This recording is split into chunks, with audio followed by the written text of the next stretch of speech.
중국 동포 최창희 씨의 이야기를 하겠습니다. 중국 동포 이 최창희 씨는 한 가지 소원이 있었습니다. 그의 소원은 무엇이었냐? 자식들에게 가난을 물려주지 않는 것이었다. 자식들에게는 어떻게 하든 이 가난을 물려줄 수 없다. 이것이 최창희 씨의 간절한 소원이요 꿈이었습니다. 그래서 한국에 와서 건설 현장에서 힘들게 일을 하며 살았습니다. 이 최창희 씨에게 가장 큰 자랑거리가 하나 있었는데 그 자랑거리는 뭐냐? 중국에서 공안, 그러니까 한국에서는 경찰이죠. 공안 시험을 준비하는 큰 아들의 이것이 가장 큰 자랑거리였습니다. 그리고 중국에서 아들이 공안 시험에 합격해서 아주 훌륭한 공안이 되는 것을 보는 것이 아버지의 꿈이었습니다. 그래서 한국에서 공사판을 여기저기 전전하면서 번 돈은 모두 꼬박꼬박 중국으로 송금했습니다. 그런데 이 최창희 씨는 서울 강서구 방화동 올림픽대로와 방화대교 남쪽 남단을 잇는 고가도로 건설 현장에서 상판 구조물이 무너지면서 그만 안타깝게 이 구조물에 깔려서 사망했습니다. 길이 47m짜리 상판이었습니다. 이 상판이 10m 아래로 떨어지면서 이 사고가 발생했습니다. 이 돌아가신 최창희 씨 생각을 하면 우리 모두의 마음이 참 슬프고 비통해집니다. 최창희 씨의 꿈은 오직 하나, 아버지로서 자녀가 잘 되고 성공하고 또 행복한 삶을 사는 것, 그것 외에는 없었다 하는 겁니다. 이것이 우리 중국 동포 아버지의 마음, 또 어머니의 마음인 겁니다. 최창희 씨의 동서 이오균 씨는 최창희 씨의 장례식에서 이런 말을 했습니다. 아들, 딸 시집 보내 잘 사는 모습 보려고 먼 이곳까지 와서 그 고생을 했는데 생일 다음날 이렇게 허망하게 갈 줄 누가 알았겠느냐? 동서 이오균 씨가 눈물을 흘리면서 하는 말이었습니다. 중국 동포 권봉옥 씨 이야기를 하겠습니다. 중국 동포 권봉옥 씨는 중국에 있는 딸을 잘 가르치고 교육시켜서 딸이 행복하고 또 꿈을 이루고 잘 사는 그 딸의 미래를 위해서 한국에 와서 일을 하기 시작했습니다.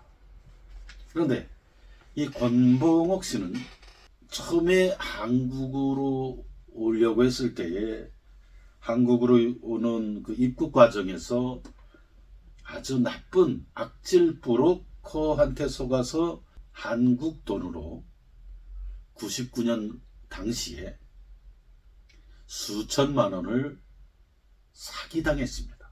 그 당시 수천만 원이라고 하면 평생 일을 해도 갚기 힘든 그런 돈입니다. 그래서 이 입국 사기자들 피해를 한국 정부 차원에서 도와줄 때에 사기당한 동포들이 한국에 들어올 수 있게끔 그 연수생 제도를 한국 정부에서 한 일이 있는데 그때에 이 권봉옥 씨도 한국으로 들어와서 일을 했는데 여러분도 알다시피 이 연수생 생활을 해서는 돈을 벌 수가 없습니다. 그래서 결국 연수생에서 이탈을 해서 불법 체류 상태에서 일을 했습니다. 그리고 일을 하면 그 돈을 벌면 중국으로 보내서 딸을 학교를 보내고 이렇게 생활을 했습니다. 딸의 이름은 오정화 씨인데, 이 오정화 씨는 그래서 어머니가 돈을 벌어서 보내는 그 학비를 가지고 북경사범대학을 졸업을 했습니다.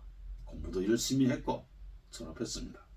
그런데 불법 체류 집중 단속 기간에 단속반원들이 이 권봉옥 씨가 일하는 그 종로구 연지동 모텔로 들이닥쳤습니다.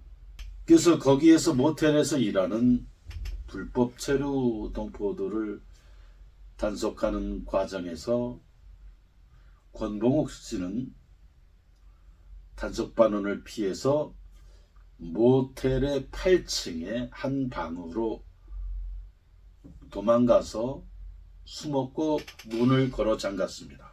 그러니까 단속반원들이 그거를 알고 이 권봉옥 씨가 숨은 그 8층 한 방의 문을 쾅쾅쾅 두드리면서 나오라고 그랬습니다.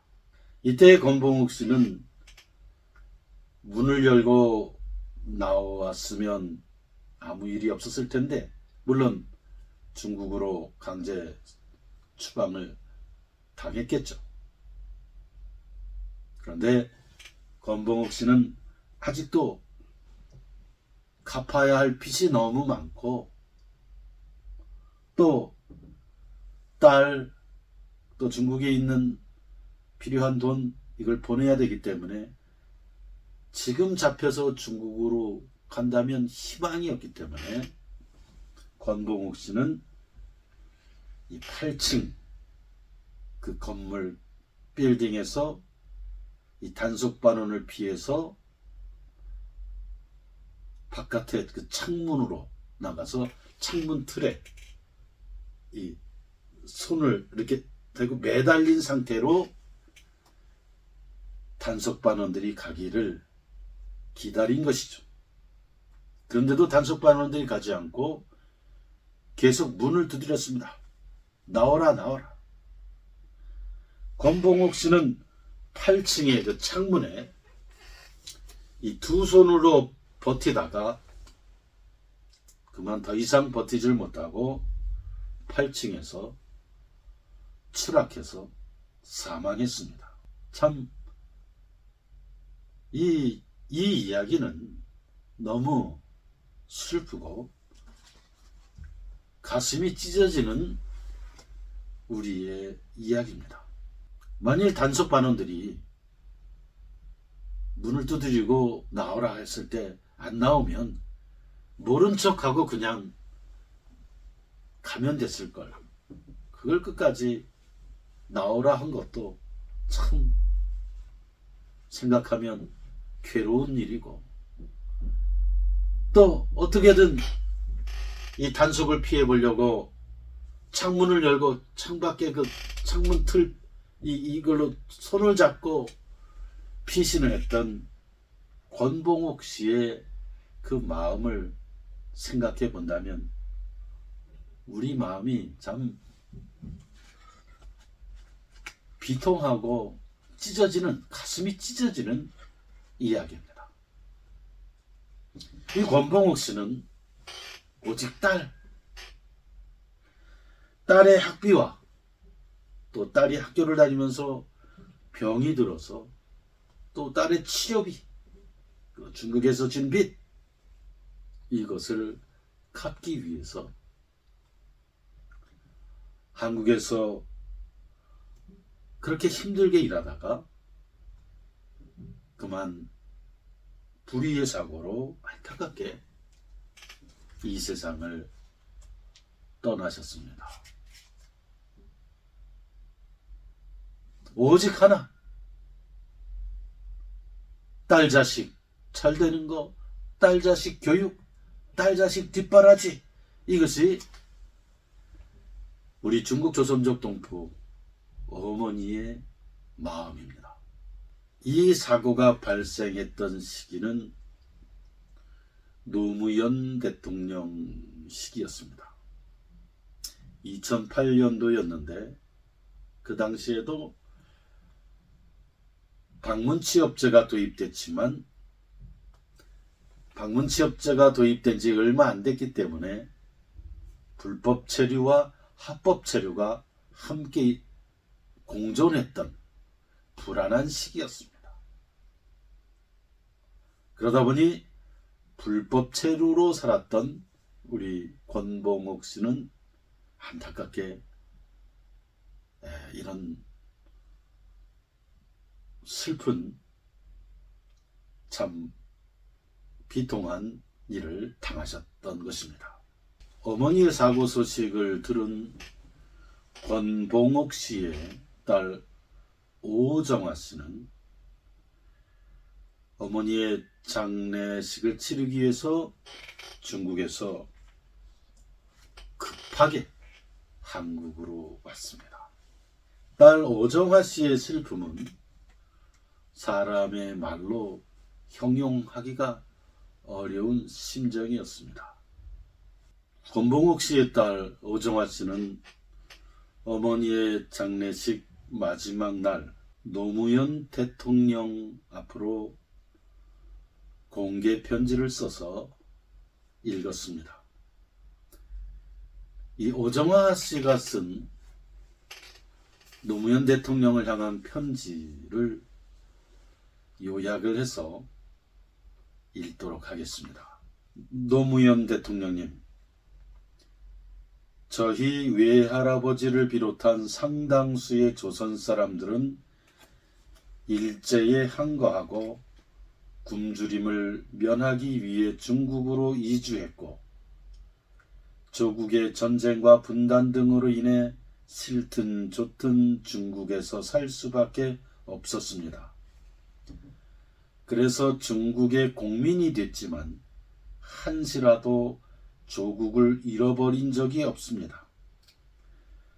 저는 중국에서 북경사범대학을 필업했지만 조국의 언어를 잃어버린 적이 없습니다. 그런데 조국을 잊지 말라고 가르친 어머니를 몸이 부서지도록 고생하면서 딸 자식을 키운 어머니를 끝내 죽음으로 내몰았습니다. 어머니를 잃은 비통함으로 한국에 도착했을 때 저는 울부짖으며 대한민국은 조국이 아니라 어머니를 죽인 원수의 나라라고 외쳤습니다. 하나밖에 없는 내 어머니를 죽인 조국을 결코 용서할 수 없었습니다. 그러나 원한의 나라에도 용서를 가르쳐주는 좋은 목사님이 계셨습니다. 김혜성 목사입니다. 어머니의 비극적인 소식을 접한 목사님은 서둘러 빈소를 마련하고 중국 동포들로 하여금 유족이 되게 해 주었습니다. 그리고 저와 아버지를 초청하시는 등 어머니의 마지막 길을 편하게 하기 위해 온갖 정성을 다하셨습니다. 이를 보면서 저는 대한민국을 용서하게 되었습니다. 노무현 대통령님께 부탁드립니다. 다시는, 절대 다시는 이런 비극이 일어나지 않도록 해 주십시오. 어머니의 비극이 마지막이 되기 위해서는 무자비한 단속을 하지 말아 주시기 바랍니다. 불법 체류자 이전에 천하보다 귀한 생존의 권리를 가진 인간임을 잊지 않도록 해 주십시오. 저는 고등학교를 입학하자마자 어머니와 헤어졌습니다. 그리고 제 나이 25이 되어 이렇게 찾아와 싸늘하게 식어버린 엄마의 얼굴을 보아야만 했습니다. 하나밖에 없는 딸을 몹시도 그리워했을 엄마가 보고 싶습니다. 살아서 얼굴을 부비며 얼싸안고 기뻐하는 기회가 저에게는 사라졌습니다. 그러나 다시는 저와 같이 슬퍼하는 딸이 없도록 해 주시기를 바랍니다. 자기 민족을 잡아다가 체포하고 내보내는 일도 없어야 합니다. 같은 민족이 조국을 마음 놓고 방문하고 꿈을 이루는 일도 열어주시기 바랍니다. 노무현 대통령님, 불초한 중국 동포 딸의 당부를 잊지 말아 주십시오. 고 권봉옥 씨의 외동딸 오정화 올림. 중국 동포 여러분, 이것이 우리 중국 동포 어머니의 마음, 부모의 마음, 아버지의 마음이다. 오직 자식, 자녀, 교육, 뒷바라지, 자식 잘 되는 것을 보기를 원하는 어머니의 마음, 아버지의 마음, 그리고 희생과 헌신, 이것이 우리 중국 동포 어머니, 아버지의 심정이고 마음이라고 하는 것입니다. 나는 이렇게 생각합니다. 중국 동포의 고국인 대한민국, 우리 한국 정부는 중국 동포들이 왜 한국에서 일하고 있는지, 또 일하게 되었는지 그 근본적인 이유와 목적을 깊이 헤아리고 깊게 이해해 주어야 한다고 생각합니다. 바로 중국 동포들이 한국에서 들어와서 일을 하게 된 근본적인 이유는, 가장 큰 이유는 자녀들을 잘 교육시키고 자녀들을 잘 키우려고 하는 그 거룩한, 갸륵한, 어떻게 보면 경건한 부모님들의 마음, 어머니들의 마음, 아버지의 마음입니다. 그래서 한국 정부는 이제는 우리 중국 동포들이 한국에서 왜 일을 하고 있는지, 어떤 목적으로 하고 있는지를 정확히 알고 편안하게 마음 놓고 제한 없이, 어떤 한계 없이 편안하게 일을 할 수 있도록 그런 제도를 마련해야 된다, 그런 생각을 합니다.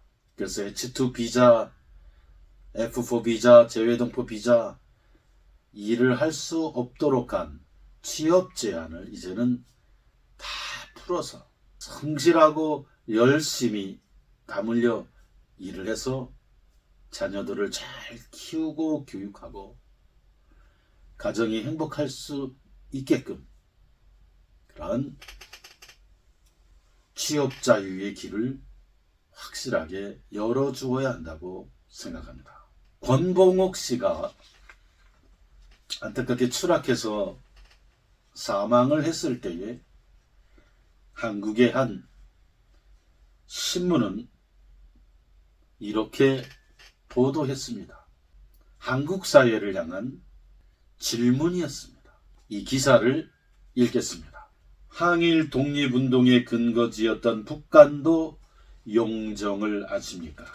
29 인생 동안 하늘을 우러러 한 점 부끄럼 없기를 애원했던 윤동주가 태어난 시인의 땅, 그 용정 말입니다. 그 먼 나라 북간도 용정에서 온 가난한 어머니가 한국 법무부 출입국 단속반에 쫓기다 추락사했습니다. 이 어머니는 독립운동가도 아니었고 시인도 아니었지만 하나밖에 없는 딸에게는 천하보다 귀한 어머니였는데 말입니다.